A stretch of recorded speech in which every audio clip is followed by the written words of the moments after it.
கிறிஸ்துவுக்கு பிரியமான சகோதர சகோதரிகளுக்கு என் அன்பின் வாழ்த்துக்கள். இந்த காலை நேரத்திலே நம்முடைய தியானத்திற்காக எடுத்துக்கொண்ட வேத பகுதி மார்க்கு சுவிசேஷம் 6ஆம் அதிகாரத்துல ஒரு நிகழ்வை குறித்து நாம் பார்க்க போகிறோம். இரவிலே சீஷர்கள் என்ன செய்கிறார்கள்? கடலிலே பிரயாணம் பண்ணி கொண்டிருக்கிறார்கள். அப்பொழுது மிகுந்த காற்று அந்த இடத்துல வீசுது. அந்த சிச்சுவேஷன்ல ஆண்டவர் என்ன செய்கிறார்? இயேசு சுவாமி அந்த இடத்துல நடந்து போகிறார். அவரை பார்த்த உடனே ரொம்ப பயந்து போறாங்க. பயந்த உடனே இந்த பயப்படுகிற ஜனங்களை பார்த்து, சீஷர்களை பார்த்து ஆண்டவர் சொல்லுகிற வார்த்தை என்ன என்றால், மார்க்கு சுவிசேஷம் 6ஆம் அதிகாரம் இவ்விதமாய் இருக்கிறது. 50வது வசனம். அவர்கள் எல்லோரும் அவரை கண்டு கலக்கம் அடைந்தார்கள். உடனே அவரோடு பேசி, திடன் கொள்ளுங்கள், நான் தான், பயப்படாதிருங்கள் என்று சொல்லி அவர்கள் இருந்த படவில் ஏறினார். காற்று அமர்ந்தது. ஹல்லேலூயா. ஆம் தேவ பிள்ளைகளே, இந்த நாளிலே கூட இந்த உலகம் என்கின்ற ஒரு பெரிய கடலை போல பல பிரச்சனைகளிலே நாம் என்ன செய்கிறோம்?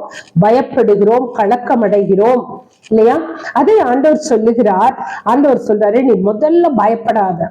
ஒவ்வொரு நாளும் சொல்றாரு, நீ பயப்படாத, எதுக்குமே பயப்படாத. வியாதியை கண்டு பயப்படாத, பிரச்சனையை பார்த்து பயப்படாத, மனுஷனை பார்த்து பயப்படாத, அதிகாரத்தை பார்த்து பயப்படாத. ஏன்னா நமக்குள் இருக்கிற தேவன் மாபெரியவர் இல்லைங்களா? ஆண்டவர் அந்த இடத்துல சொல்றாரு, முதல்ல நீ என்ன பண்ணாத, பயப்படாத அப்படின்னு சொல்லி அவர்களை திடப்படுத்தினார். நம் ஆண்டவர் நம்மை பயப்படாதே என்று சொல்லி நமக்கு ஆறுதலை சொல்லுகிற மாத்திரமல்ல, நம்மளை திடப்படுத்துகிறவராய் இருக்கிறார். திடப்படுத்தின பிறகு அவர் செய்த காரியம் என்னன்னா, அப்படியே விட்டுட்டு போயிடல.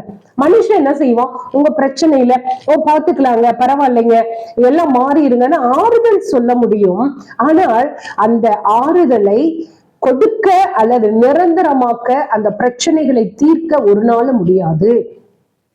இந்த இடத்துல ஆண்டவர் ஆறுதலை மாத்திரம் அல்ல, அது சொல்லிட்டு போல அவர்கள் இருந்த படவில் ஏறி அந்த பிரச்சனை ஒன்றுமில்லாமல் போக செய்கிறார். ஆம் தேவ பிள்ளைகளே, இதை கேட்டுக்கொண்டிருக்கிற நீங்கள் உங்களுடைய ஆண்டவரை என்னுடைய வாழ்க்கை என்கின்ற படகில் நீங்கள் அமருங்கள். என்னுடைய வாழ்க்கை மாறும், என் சூழ்நிலை மாறும், என் வியாதி மாறும், என் வறுமை மாறும் இல்லையா? அப்போ இயேசு சுவாமி அந்த படவில ஏறின உடனே சூழ்நிலைகளே மாற ஆரம்பித்தது என்றால், நம்முடைய வாழ்க்கையில இயேசு சுவாமியை நாம் கூப்பிடும் பொழுது, இயேசு சுவாமியை நம்மளுடைய வாழ்க்கையில ஏற்றுக்கொள்ளும் பொழுது, நம்மளுடைய வாழ்க்கையிலும் அப்படி ஒரு பெரிய மாற்றத்தை நாம் பார்க்க முடியும்.